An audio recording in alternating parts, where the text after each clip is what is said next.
사랑하는 성도 여러분, 잘 지내셨지요? 추수감사절입니다. 우리 서로 옆에 있는 분들하고 감사하며 사십시다.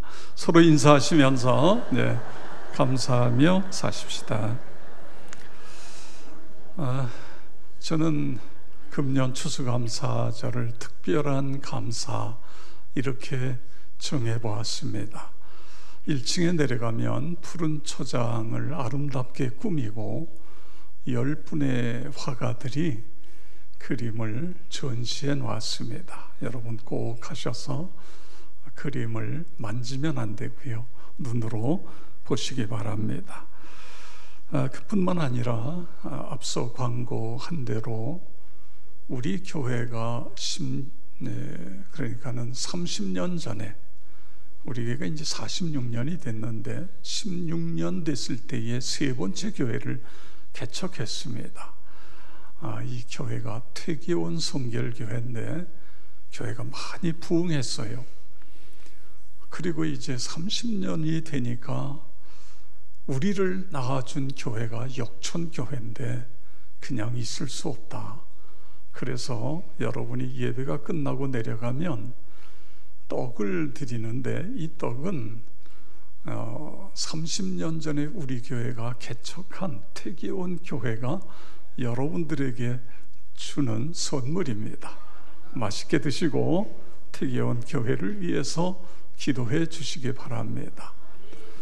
또 우리가 감사할 것은 아까 이렇게 악기를 가지고 하나님께 찬양했고, 강대상에 보면 예년보다 과일이나 이런 것들이 풍성합니다. 여러분들께서 물론 교회가 산 것도 있지만 여러분들께서 주말 농장에서 키운 배추니 호박이니, 또 여기 조그만 바구니에 보면은요, 저기에 밤도 있고 대추도 있고 땅콩도 있고 또 은행도 있고 이런 것들을 이렇게 우리가 갖다가 놓고 하나님께 감사하고 있습니다. 또 하나 여러분이 보입니까? 모과라고 하는 열매가 있는데 우리 장로님 한 분이 집에서 모과나무에서 한 보따리 따갖고 오셨어요.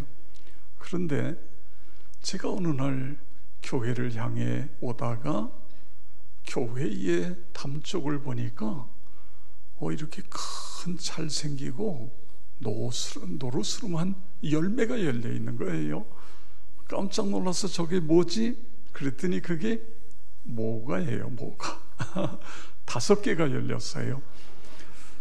저는 하나만 따서 여기다가 놓고 4개는 그냥 지나가는 사람 보라고 그랬더니 우리 관리 집사님이 어느새 다 따다가 여기다 놨어요. 그래서 잘생긴 모과는 우리 교회의 첫 열매입니다. 금년에 처음 열렸어요. 그러니까 지금 저기 뒤에 큰 나무는 느티나무고 그 앞에 아주 그 가느다랗게 올라온 나무가 모과 나무입니다. 저는 우리 교회에 모과 나무가 있는 것도 이게 제가 기억에 누가 이야기를 한 것 같은데 그걸 잊어버렸어요. 근데 저걸 보고 와, 아니 우리 교회 모과 나무가 있어. 야, 열매가 열렸네. 또 유실수 또 하나 있는데 감나무가 있습니다. 근데 감나무는 아직 어려서 감은 열리지 않았습니다. 이렇게 풍성한 열매를 주신 하나님, 그래서 금년은 특별한 추수감사절이다. 여러분에게도 영적인 열매가 풍성하시기를 축복합니다. 기독교 절기 가운데 3대 절기 하나가 추수감사절이지요. 근데 이제 유대인들 구약에 보면 3대 절기가 있습니다. 구원절기, 이걸 무교절 또는 유월절이라고 이야기합니다. 그런가 하면 처음 곡식을 거두면서 하나님께 감사의 절기를 지키는 것을 초실절, 처음 거뒀다, 이걸 다른 말로 오순절이라고 이야기합니다. 그 다음에 또 하나 있는데 이거는 다 거두어서 마지막에 창고에 저장한다. 그래서 수장절, 그리고 이걸 다른 말로 초막절, 이런 절기가 있어요. 근데 이 절기는 반드시 추수와 연관이 되어 있습니다. 다시 말해 절기를 지키는데 반드시 감사하며 절기를 지켜야 된다, 그런 뜻입니다. 그 외에도 성경에 보면 감사라는 단어가 얼마나 많은지 몰라요. 범사에 감사하라, 아무것도 염려하지 말고 감사함으로 하나님께 아뢰라, 감사하는 말을 하라, 여호와께 감사하라, 그는 선하시며 그 인자하심이 영원함이로다. 감사하는 마음으로 하나님을 찬양하고 그를 힘입어 하나님 아버지께 감사하라. 골로새서 2장 7절 다 같이 읽겠습니다. 믿음에 굳게 서서 감사함을 넘치게 하라. 아멘. 그렇게 되기를 축복합니다. 믿음에 굳게 서서 감사가 넘치는 삶을 살라, 그렇게 성경은 우리에게 말씀하고 있습니다. 여러분, 왜 하나님께서는 성경을 통하여 우리에게 감사라고 말씀하셨지요? 반복해서 집요하게 감사의 사람이 되라고 요구하실까요? 우리가 이 말씀에 순종하고 감사하는 사람이 되면 우리에게 어떤 은혜와 어떤 복이 있을까요? 감사하게 되면 하나님이 우리에게 가까이 다가오시는 것입니다. 하나님은 불평하고 원망하고 분노하고 이런 사람에게 가까이 가지 않으세요. 하나님은 감사하고 기뻐하고 찬송하는 사람에게 하나님이 가까이 가시는 거예요. 이게 큰 복이잖아요. 하나님이 내게 오셔서 나와 함께 해주시고 내 인생길을 인도해 주시고 나를 강한 하나님의 사람으로 만들어 주시고, 이런 은혜와 축복이 우리에게 있는 것입니다. 그래서 우리는 형통할 때도 감사, 형통하지 않을 때도 감사, 일이 잘 때도 감사, 일이 안 돼도 감사, 일이 꼬여도 감사인 것입니다. 실패했을 때도 감사하는 것은 그 실패를 통해 하나님과 가까워지기 때문에 감사하는 거예요. 실패를 통해서 내가 단단한 사람이 되니까 감사하는 거예요. 실패를 통해서 실패당한 사람들의 아픔을 이해하게 되고 그들을 도울 수 있어서 우리가 감사하게 되어지는 것입니다. 그렇게 되기를 축복합니다. 우리가 감사하면 성령께서 내 마음속에 오셔요, 임재하세요. 그래서 우리가 변화되어지는 것입니다. 어떻게 보면 인생은 문제투성이입니다. 그래서 이 문제 속에서 헤어나오기 위해서 갖가지 방법도 동원해보고 때로는 항의도 하고 때로는 사람들을 만나 불평, 불만을 털어놓기도 하고 합니다. 그런데 그럴수록 더 문제 속으로 깊이 빠져들어가는 거예요. 그런데 어떤 사람은 많은 어려움이, 고통 중에 있어요. 문제 속에 있는데도 감사를 선택하는 거예요. 그래서 감사하는 것입니다. 삶의 스타일, 라이프 스타일이 감사인 것입니다. 문제 속에서도 감사하고, 그랬더니 성령께서 그의 마음속에 들어오셔서 그 사람을 바꾸어 놓는 거예요. 날마다 새롭도다. 할렐루야. 성령께서 내 안에 들어오셔서 나를 날마다 새로운 사람으로 만들어 주시는 것입니다. 그래서 원망과 불만족으로 오염된 이 세상 속에 한 줄기의 빛된 삶을 살게 해 주시는 거예요. 매력 있는 사람이 되게 해 주시는 것입니다. 범사에 감사함으로 신실한 사람, 누구에게나 환영받고 존경받는 사람이 되게 해 주시는 것입니다. 그렇게 되기를 축복합니다. 우리가 감사하면 평강에 이르게 되고 더욱 건강한 삶을 살게 되어집니다. 세계의 최고의 부자였던 록펠러에게는 세 가지 기록을 가지고 있습니다. 첫째는 자선의 기록에 록펠러 재단을 만들어 가지고 세계 곳곳에 어려운 사람들, 이 사람들을 많이 도왔어요. 그 록펠러의 그 자본이 우리나라에도 들어와서 여기저기에 우리나라 그 어려운 때에 우리나라를 도왔습니다. 두 번째로 그는 인생 역전을 경험했습니다. 너무너무 가난했어요.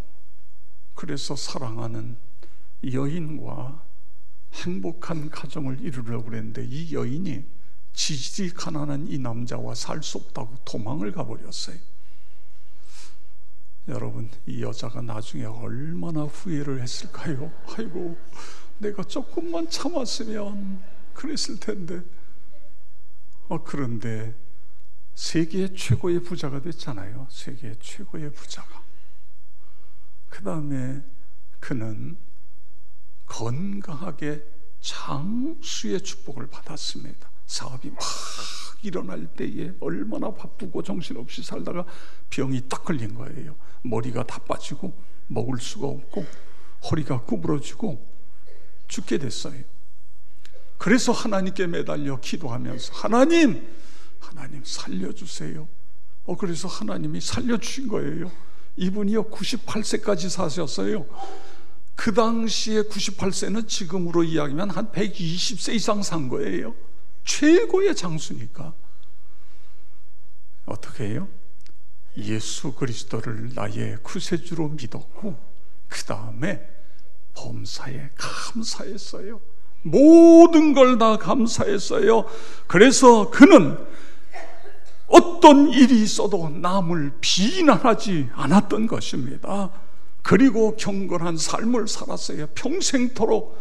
나중에 본인이 움직일 수 없을 때까지 교회학교 교사를 했고 성경을 계속해서 읽다가 90이 넘어서 이 눈이 나빠져 가지고는 글을 볼 수 없으니까 사람을 사서 옆에서 성경을 읽게 하면서 그러면서 말씀 속에 깊이 들어갔던 것입니다.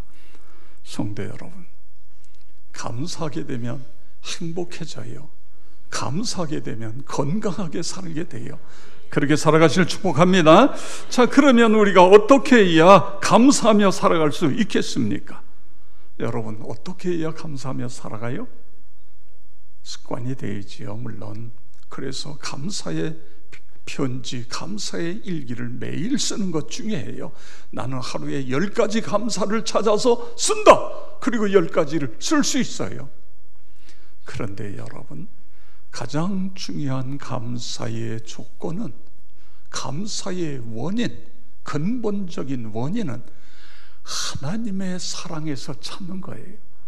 하나님이 나를 얼마나 사랑하시는가를 머리로 이해하는 것이 아니라 가슴으로 느껴질 때에, 그때에 우리는 감사의 사람이 되어지는 것입니다.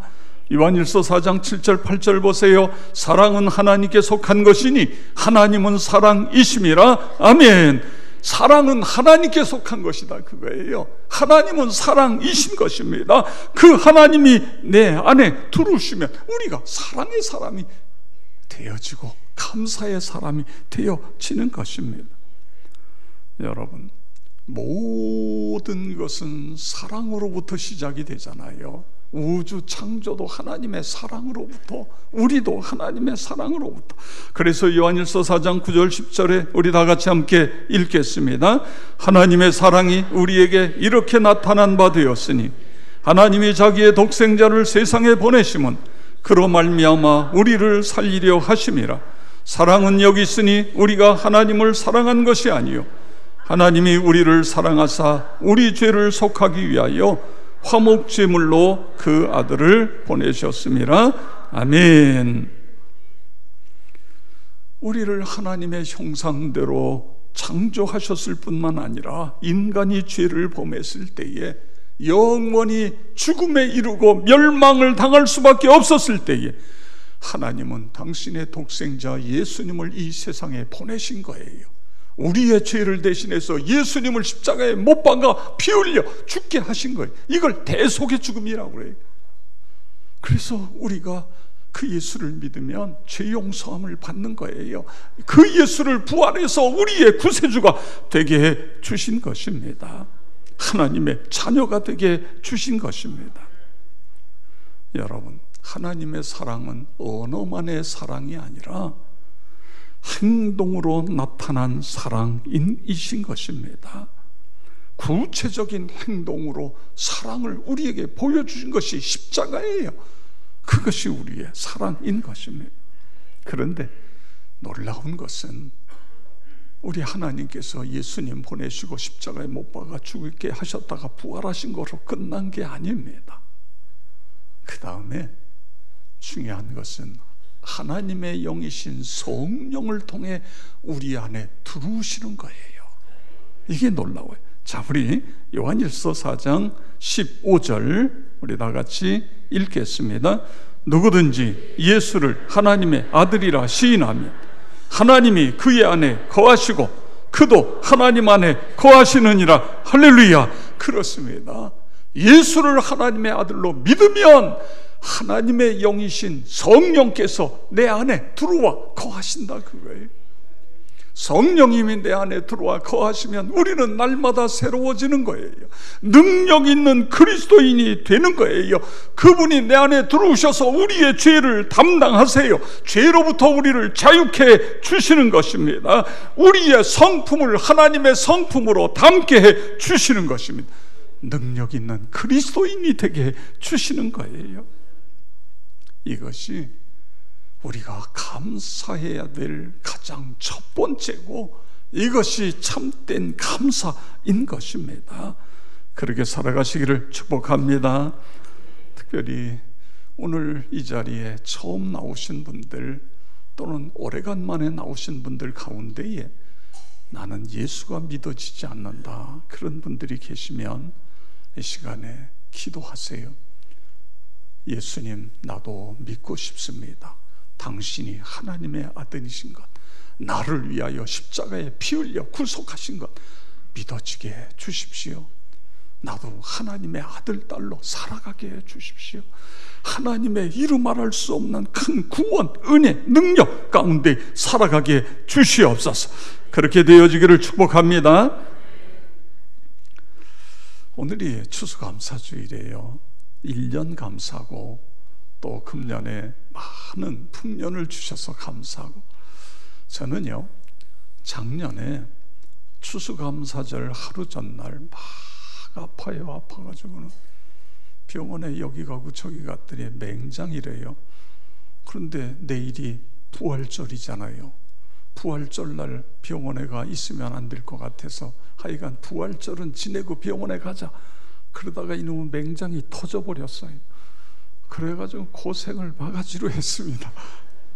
이게 복막이 돼가지고 수술을 하고, 그 다음에 또 가을에는 이 담낭에 이 관이 이게 막힌 거예요. 돌이 많아가지고. 그래가지고는 아파가지고 그래가서 또 담낭을 제거하는 수술을 또 받았어요. 또 이 요로에 또 돌이 있어가지고 결석을 또 깨뜨리는 뭐 그런 시술도 하고. 작년에 저는 아주 그러니까 제 생애에 처음 제 몸에 칼을 댔고 이게 한두 번이야 이렇게 여러 번 그랬어요. 그런데 여러분, 금년에는요 여러분이 보는 것처럼 이렇게 건강해요. 아직까지 감기도 한 번 안 걸렸어요. 지금쯤이면 감기를 한두 번 거쳐가야 되는데 너무너무 감사한 거예요. 여러분, 세워보세요. 하나님 내게 주신 은혜를. 그런데 가장 중요한 것은 십자가의 구속의 은혜예요. 예수님 부활하셔서 우리가 죄 가운데서 구원받아 죽으면 천국 가잖아요. 하나님의 백성이 되었잖아요. 이보다 더 큰 감사가 어디 있어요. 그리고 성령님께서 내 안에 들어오셔서 늘 성령님과 대화하며 살잖아. 하나님과 대화하며 살고 하나님의 은혜 속에 살고 그렇습니다. 여러분, 중요한 것은 내가 선택하는 거예요. 감사를 선택할 수도 있고 불평을 선택할 수도 있어요. 그런데 만약에 불평을 선택한다면 그 첫 번째 희생자가 바로 나라는 사실을 알아야 돼. 내가 불평스러운 원망스러운 말을 계속해 보세요. 그 말이 내 귀로 들어와서 결국은 내 영혼이 피폐되어지고 내 건강을 깨뜨리고 그렇게 되어지는 거예요. 그런데 감사는 내게 이루 말할 수 없는 은혜와 축복이에요. 그래서 감사는 언제나 바른 선택인 것입니다. 늘 감사하며 살아가시기를 바랍니다. 감사를 선택하는 것은 내가 잘되고 복을 받는 길인 것입니다. 감사, 그래서 우리는 하나님께 감사하고 부모님에게 감사하고 서로 감사하고 교회에서도 감사하고 집에서도 감사하고 일터에서도 언제나 어디서나 감사, 그렇게 살아가시기를 축복합니다. 감사가 축복과 응답의 통로인 걸 믿으시기 바랍니다. 감사는 능력과 기적의 전제 조건인 것입니다. 감사는 하나님께 더 가까이 나가는 비결인 것입니다. 감사하는 사람에게는 하루하루가 기적인 것입니다. 그래서 감사하는 사람은 행복해지는 거예요. 나와 여러분 모두가 사랑의 하나님 감사합니다. 예수 십자가의 은혜에 감사합니다. 오늘도 내가 살아있고 하나님 앞에 나와 예배 드릴 수 있는 것 감사합니다. 나에게 가족을 주셔서 감사합니다. 아름다운 믿음의 공동체 주셔서 감사합니다. 그렇게 살아가시길 주의 이름으로 축원합니다.